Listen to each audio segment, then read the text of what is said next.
first part of today's webinar, we're going to explore how we can find references that relate to drug polymorphs.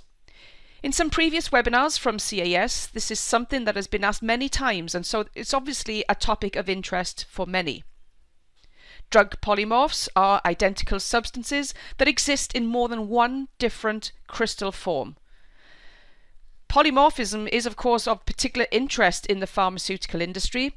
Many active pharmaceutical ingredients will receive regulatory approval only for a single crystal form or polymorph.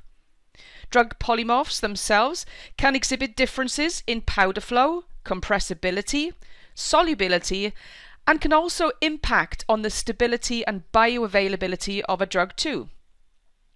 How are these characterized? Well, polymorphs are best characterized by demonstrating an unequivocal crystal structure, usually by X-ray diffraction patterns. So how can we find information around crystal polymorphs in SciFInder N? I'm going to begin with a substance search, and I'm going to search for my substance. Here we go, right here, fexofenadine. And I'm going to run the search on this. Okay, so here is my substance. I'm just going to click on the structure, and that opens up this flyout window. And then I can go on, of course, to look at information if I wish to around the substance detail, reactions, references, and so on. Let's begin by exploring this substance by its structure. And I can do that by clicking on the Edit Structure button here. And this then will paste my structure into the structure drawing window. And the reason that I want to do this is because in addition to the parent substance itself, I'm also interested in salt forms and hydrates of this as well. Going to click on OK. And then run the search.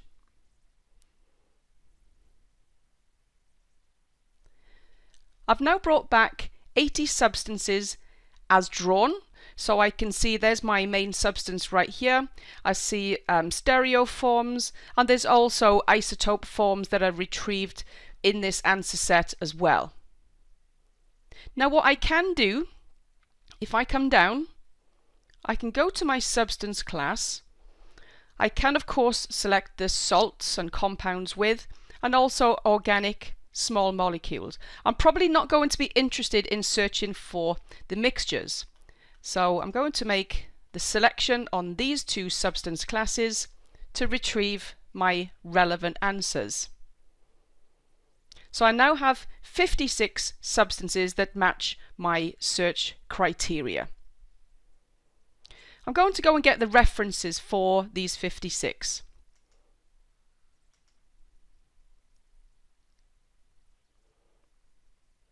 Okay. Something else that I now need to do to really make sure that I am getting to these relevant records. I can either search within, and I can search for terms such as polymorph, crystal, X-ray, forms, and so on. Or the other option is if I come to my concepts, I'm going to go to View All, and I can search for these terms right here. So these concepts will be where our indexers have added these to the record, which means it really is about these particular subject areas. I'm going to click on Search. Let's type in polymorph. So I'm going to make some selections along here. Some terms may not be so relevant, but I've selected these two. I'm also going to search for crystal, X-ray crystallography. I'm going to select that. Crystal morphology, these two of course are already selected.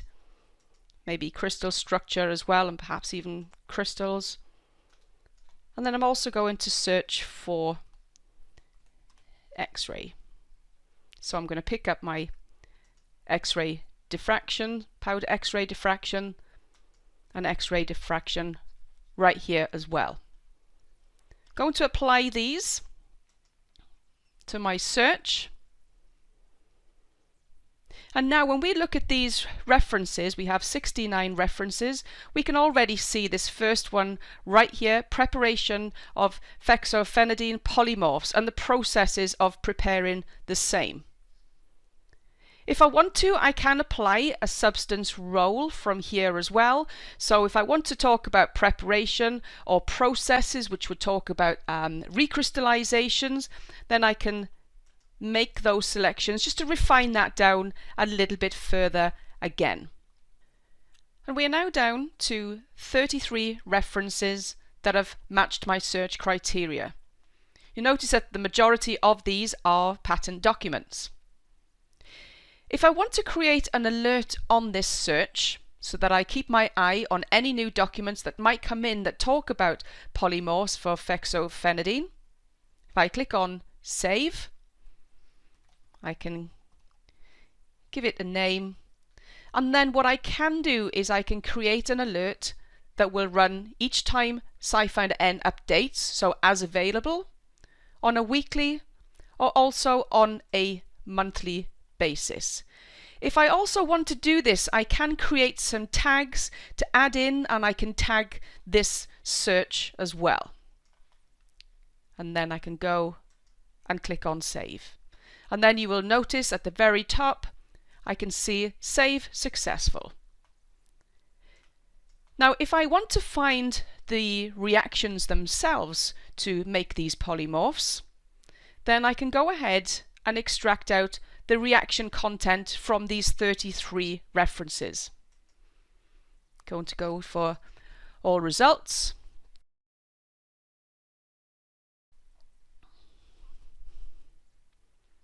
Okay, now there are 167 reactions that have been extracted from those references. To make sure that I'm actually finding those that are making my substance, because there will probably be some that don't within these answers, if I go to search within results, I go to draw, and I can, if I want to, create my structure by entering the CAS registry number for this. There's my structure. And to add in a little bit more precision, I can use the reaction arrow to draw it there to basically specify that this is the product. I click on OK and then Find. And now the answers that I have now, I now have 69 reactions that have been extracted, are all talking about making these forms. So if we take a look at this one right here, preparation of form 1 crystal of the fexofenadine monohydrochloride. If I want to look at this reaction in a little bit more detail, then of course I can click on reaction details.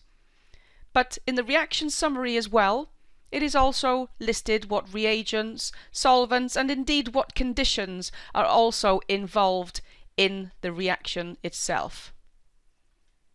If I want to, I can certainly use my filters to maybe refine by things such as the number of steps, any non-participating functional groups, things such as the presence of any experimental protocols as well. So finding information around polymorphs, remembering of course that irrespective of the different polymorphs, if it's the same substance, we need to begin with a substance search. We can go to the references and add in concepts or other terms around polymorphism, crystal structures, X-ray diffraction, and so on. And then once we have found those relevant records, we can go and extract out the reactions from those to view how we are actually making these polymorph forms. I'm now going to hand over to Martine, who is going to talk about how we can use SciFInder N to search for formulations. Thanks, Anne. In this second part, we will have a look to the formulation of fexofenadine. First, we open a saved answer set containing the CAS registry number of fexofenadine and its salts or compounds. We are interested in solid forms, so we use the filter concept to find the relevant concept. Here on the first page, we have the concepts which are sorted by top counts. So we can identify some interesting concepts and we can select them, but we can also use the search option to find all of the interesting concepts. I type pharmaceutical. Here we have a large number of concepts, including different kinds of forms. So I can have a look. Here, for instance, I can select this concept, but I can also select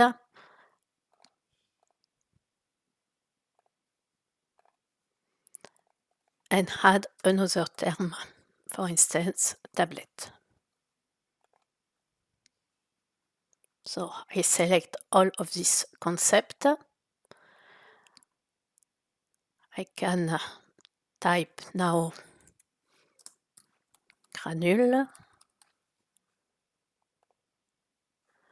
I select this concept or pellet, and I can select them. I can also search the term oral with a truncation. And here we have administration oral, oral drug delivery systems. We can have also solid oral drug. Now I have 22 selected concepts. I click on apply. And here we have the references containing the CAS registry number of fexofenadine or another salts or concepts.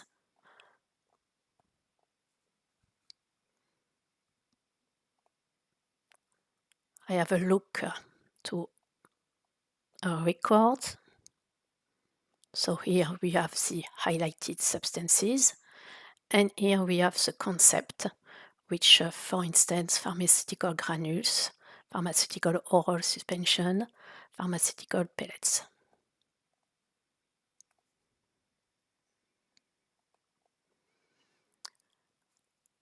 I am now interested in the bioavailability, so I click on search within results, and I refine with this word.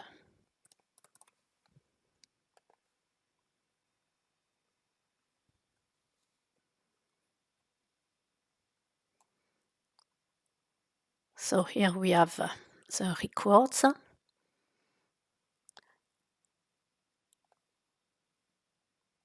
And we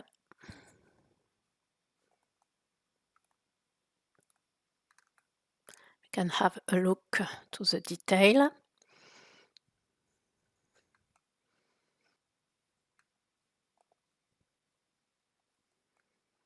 And here we have a CA+ and medline records. The CA+ and medline duplicates are now merged in SciFInder N. In the same record, we benefit of the CAS concept and of the mesh headings.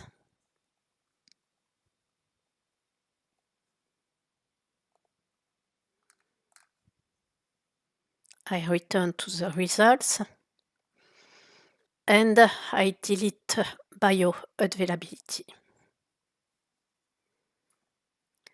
Now I will explore formulation containing an excipient, which is magnesium stearate.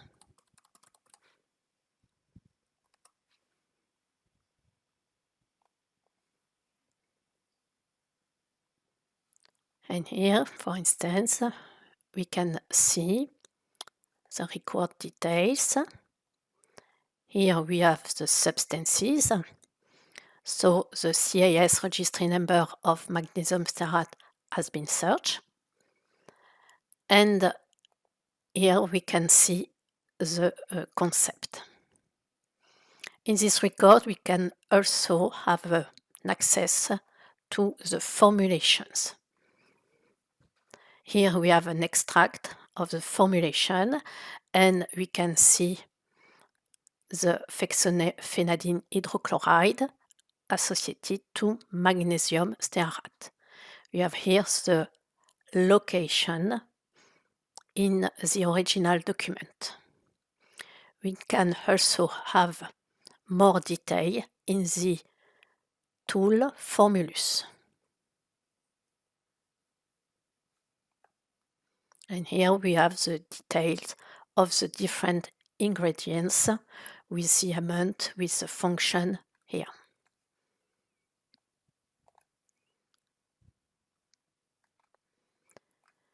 If I return to the results, we can see here we have a specific filter, CAS solution, and we have 85 records which have additional information in Formulus.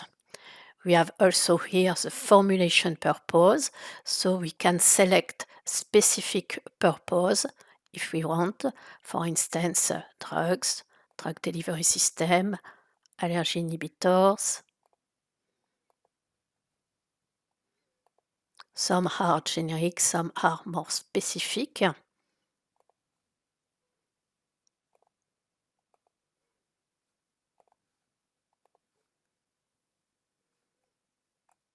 for each of them, we have access to the formulation detail, clicking here on Formulation.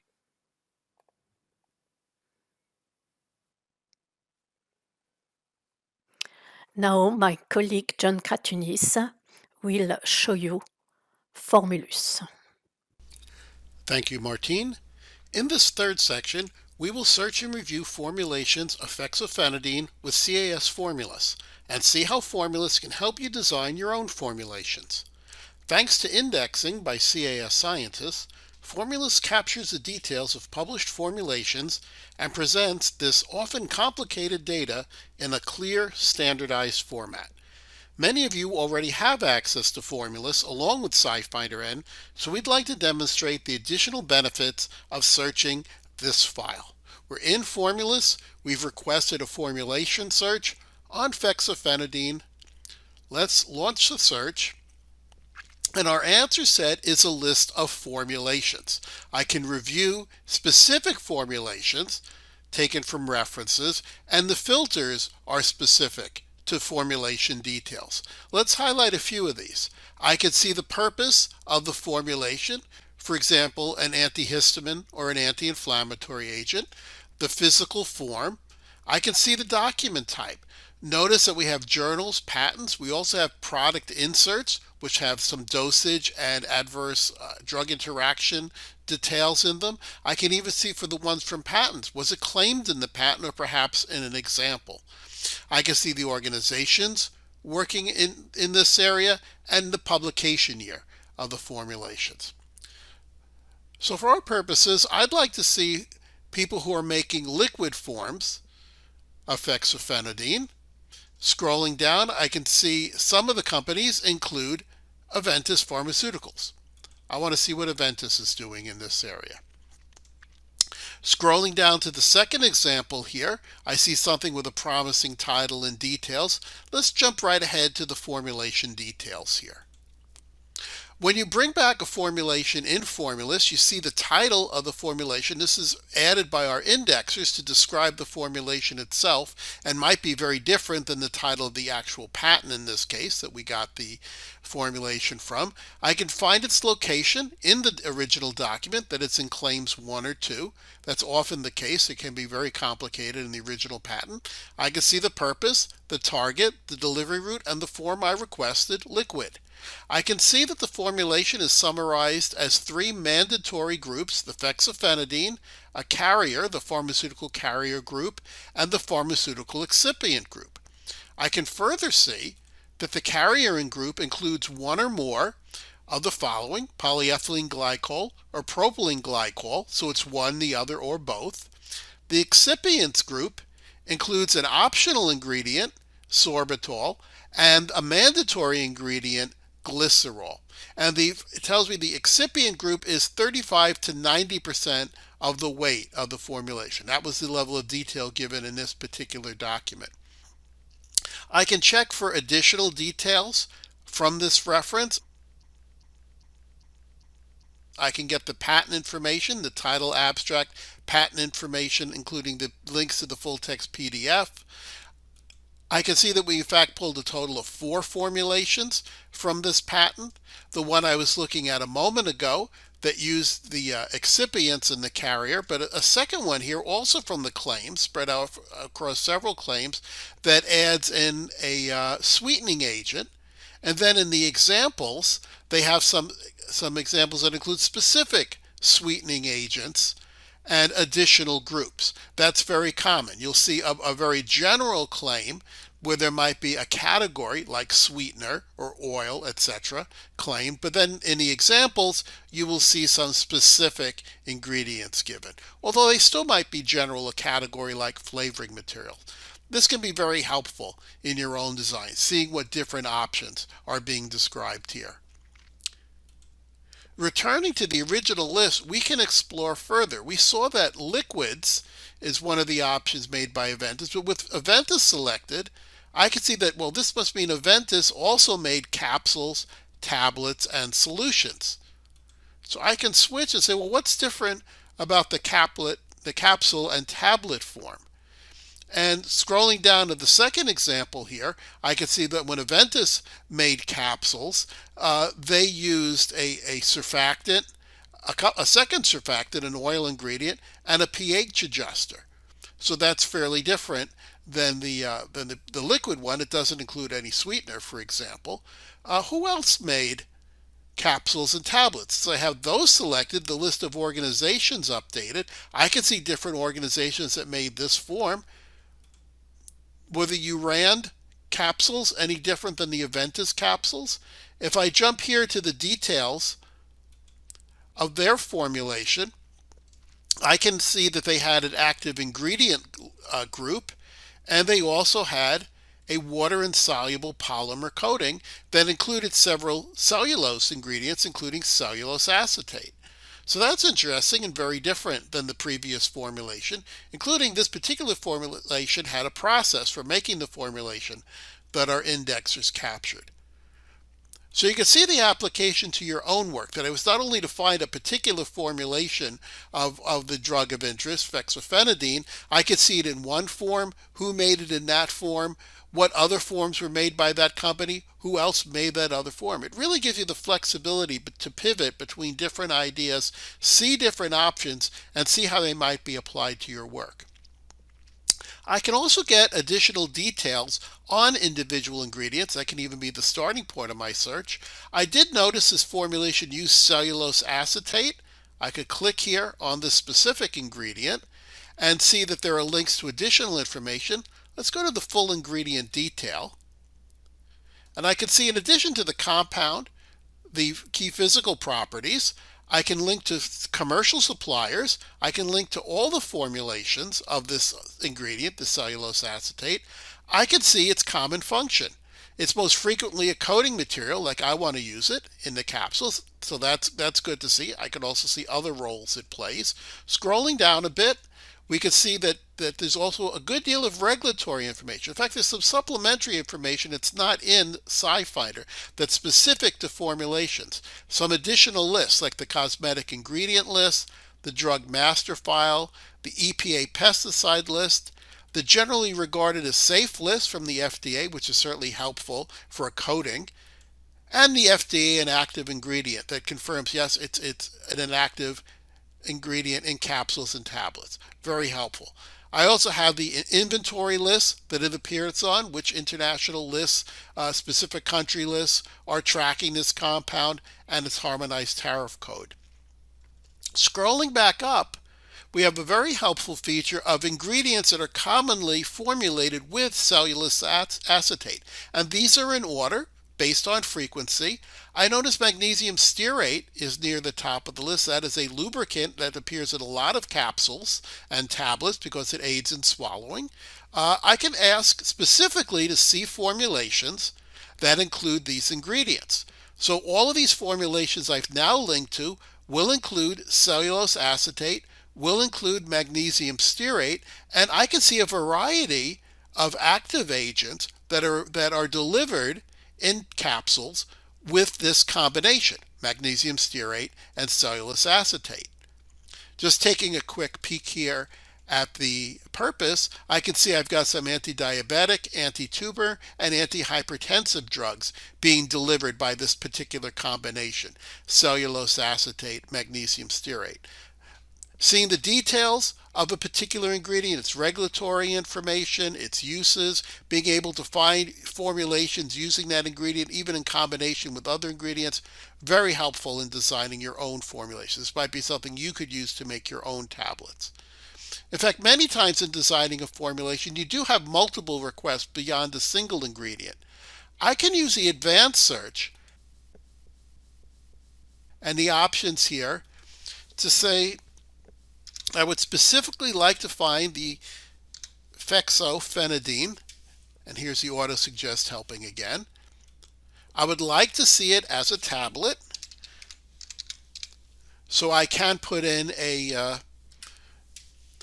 physical form, purpose, etc. Let's assume I want a cellulose ingredient. I will mention by simply typing cellulose, it's doing a partial name matching. So it'll find cellulose, cellulose acetate, any cellulose ingredient, including those formulations that simply claim a cellulose coating. That would be, a cellulose type coating that will come back.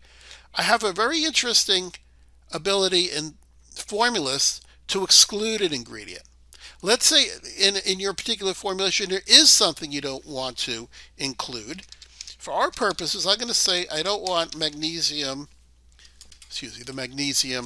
stearate. It might be because of a safety concern, a drug interaction concern. It could be as simple as I wanted to design liquids that don't include water because I want to improve shipping and storage conditions, or even something like I don't want to see palm oil in a food formulation. I'd like to include another ingredient. We can assume that I have a reason to exclude magnesium stearate. I can also assume that this would normally be fairly difficult to search because the cellulose ingredients and the magnesium stearate ingredients are so frequently formulated together. But in Formulus, I can return formulations that are tablet forms of fexofenadine. They include a cellulose ingredient, and they don't have the undesired ingredient, the magnesium stearate. Another tablet, fexofenadine, and a different cellulose ingredient. Another tablet with a cellulose ingredient and the fexofenadine. If you're wondering, well, okay, how can I demonstrate that I really have excluded magnesium stearate? Notice this answer set has brought back 233 tablets, and checking the way the query was actually parsed, there is a minus magnesium stearate component to the query. I can modify that. If I hadn't put in that condition, how many formulations would there have been that include the cellulose and include the magnesium stearate, that don't exclude it? It turns out there would be 660 tablets. So fully two-thirds of the formulations of tablets with fexofenadine and cellulose also include the magnesium stearate. So returning to my history, I can rerun my search that excludes the unwanted ingredient. Allow me to point out as well that as you saw, many of these patents can include multiple formulations, sometimes dozens or hundreds of formulations. Some of these correct answers that exclude magnesium stearate may be taken from patents, journals, etc., that include other formulations that do include that ingredient. If I was searching on the patent level or the journal article level, a not magnesium stearate might have excluded some of these good hits. Because I'm able to set these conditions and search on the level of the formulation, I was able to find formulations that included all the features needed for my formulation. This can be very helpful in designing new formulations, being able to exclude an ingredient you don't want. Well, this concludes the demonstration portion of today's webinar. As a reminder, you can learn more about access to SciFInder and Formulus via our website, cas.org, or by contacting your local CAS representative. On behalf of Ann Jones and Martine Michel, I'd like to thank you for joining us today.